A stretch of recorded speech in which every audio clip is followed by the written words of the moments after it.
নমস্কার। আশা করি আপনারা সবাই খুব ভালো আছেন। কুকিং অ্যান্ড মাই ভিলেজ চ্যানেলে একটি নতুন পর্বে আপনাদের সবাইকে স্বাগত জানাই। প্রতিদিনের মতো আজকে আবারও আমি নতুন রান্নার ভিডিও নিয়ে আপনাদের সামনে চলে এসেছি। আপনারা ভিডিওটি অবশ্যই শেষ পর্যন্ত দেখতে থাকুন।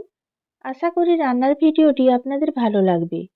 আর এইভাবে নতুন নতুন রান্নার ভিডিও পেতে হলে আপনারা অবশ্যই চ্যানেলটিকে সাবস্ক্রাইব করে পাশে থাকুন। গ্রামের বিভিন্ন ধরনের রান্নার ভিডিও দেখতে হলে আপনারা চ্যানেলটিকে ফলো করুন। আজকে রান্নার জন্য নিয়েছি জাপানি পুঁটি মাছ। প্রথমে আমি মাছটাকে কেটে কুটে ধুয়ে পরিষ্কার করে নিয়েছি। জাপানি পুঁটি মাছটাকে আমি 3 পিস করে নিয়েছি। এবার মাছের মধ্যে দিয়ে দিচ্ছি পরিমাণ মতো হলুদ গুঁড়ো আর দিয়ে দিচ্ছি পরিমাণ মতো লবণ। হাত দিয়ে ভালো করে লবণ আর হলুদ গুঁড়ো মাছে মাখিয়ে নেব। এই জাপানি পুঁটি মাছ বা সিলভার কাপ মাছ শীতকালে টক খেতে বেশি ভালো লাগে। আর আমরা তো গ্রামে থাকি, আমাদের বাড়ির গাছে কাঁচা তেঁতুল হয়েছে। কাঁচা তেঁতুল পেড়ে এনে এই জাপানি পুঁটি মাছের টক রান্না করব আজকে। আপনারা ভিডিওটি অবশ্যই শেষ পর্যন্ত দেখতে থাকুন আমি কিভাবে টক রান্না করি। কথা বলতে বলতে মাছে লবণ হলুদ মাখানো হয়ে গেছে। আর টক রান্নাতে দেওয়ার জন্য দেখতেই পাচ্ছেন বাড়ির গাছ থেকে কাঁচা তেঁতুল পেড়ে এনেছি, ভালো করে ধুয়ে পরিষ্কার করে নিয়েছি। আর টকে দেওয়ার জন্য আমি কিছু সবজি নিয়েছি বাড়ির বাগানের কচি মূলো আর নিয়েছি ওলকপি। ওলকপিগুলোকে এইভাবে ডুমো ডুমো করে কেটে নিয়েছি আর মূলো ছোট ছোট করে কেটে নিয়েছি আর সব কিছু ভালো করে ধুয়ে পরিষ্কার করে নিয়েছি। টক রান্নার জন্য প্রথমে আমি মাছগুলোকে ভেজে নেব, তাই কড়াই বসিয়ে দিয়েছি। কড়াই ভালো করে গরম করে নিয়েছি। তারপর দিয়ে দিয়েছি পরিমাণ মতো সর্ষের তেল। তেলটাও ভালো করে গরম করে নিয়েছি। এবার লবণ হলুদ মাখানো জাপানি পুঁটি মাছগুলো এক এক করে তেলের মধ্যে দিয়ে দিচ্ছি। আর মাছগুলোকে আমি বেশ ভালো করে লাল করে ভেজে নেব। কিছু সময় পর মাছের এক দিক ভাজা হয়ে গেছে। এবার মাছগুলোকে ধীরে ধীরে উল্টে দিচ্ছি। আর এইভাবে উল্টে পাল্টে মাছের দুই দিক ভালো করে আমি ভেজে নেব। তারপর টক রান্না করব।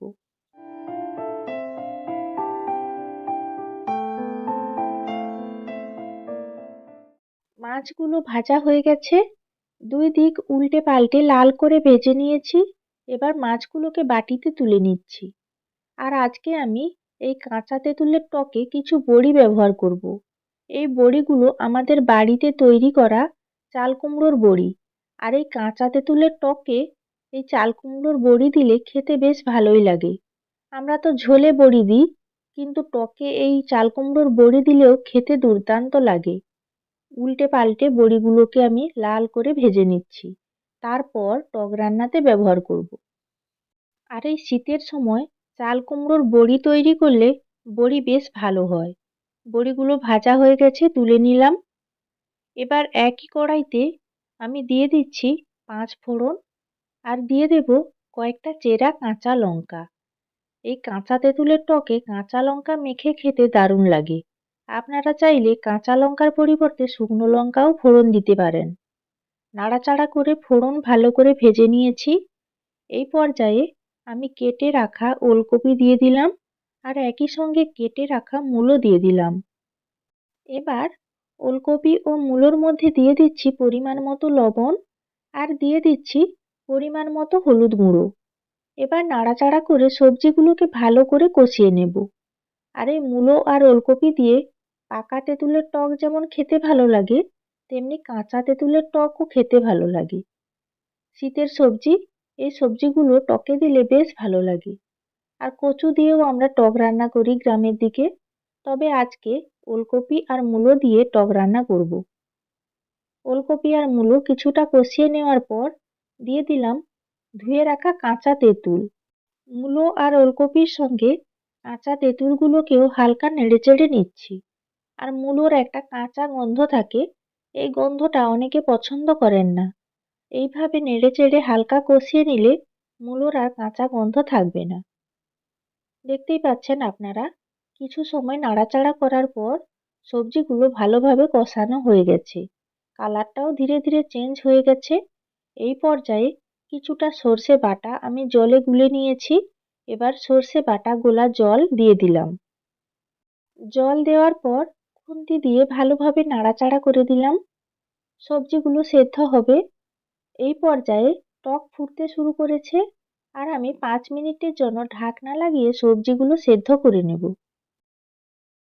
প্রায় 5 মিনিট হয়ে গেছে, ঢাকনা খুলে নিলাম। আর এই মূলো আর ওলকপি সেদ্ধ হতে খুব বেশি সময়ও লাগে না। এই পর্যায়ে ভেজে রাখা জাপানি পুঁটি মাছগুলো এক এক করে টকের মধ্যে আমি দিয়ে দিচ্ছি। আর একই সঙ্গে ভেজে রাখা বড়িগুলো দিয়ে দেব। বড়িগুলো দিয়ে কিছু সময় ফোটালে বড়িগুলো সুন্দর সেদ্ধ হয়ে যাবে। তাই মাছের সঙ্গে বড়িগুলো দিয়ে দিলাম। আবারও খুন্তি দিয়ে হালকা হাতে নাড়াচাড়া করে মাছ ও বড়ি টকের মধ্যে ভালোভাবে ডুবিয়ে দিচ্ছি। তাহলে রান্নার পর খেতে বেশি ভালো লাগবে। মাছ ও বড়ি দেওয়ার পর আবারও 5 মিনিট হালকা আঁচে টক ফুটিয়ে নেব। এই পর্যায়ে আবারও 5 মিনিটের জন্য ঢাকা লাগিয়ে দিলাম। আবারও প্রায় 5 মিনিট হয়ে গেছে। এই পর্যায়ে ঢাকনা খুলে নিলাম। আর দেখতেই পাচ্ছেন টক খুব সুন্দর ফুটছে, আর খুব সুন্দর একটা কাঁচা তেঁতুলের গন্ধ বার হয়েছে। আর বড়িগুলো টকে দেওয়ার পর কিছু সময় ফুটিয়ে নিয়েছি টক। বড়িগুলো ভালোভাবে সেদ্ধ হয়ে গেছে আর ফুলে ফুলে উঠেছে। মাছ সবজি সবকিছু খুব ভালোভাবে সেদ্ধ হয়ে গেছে।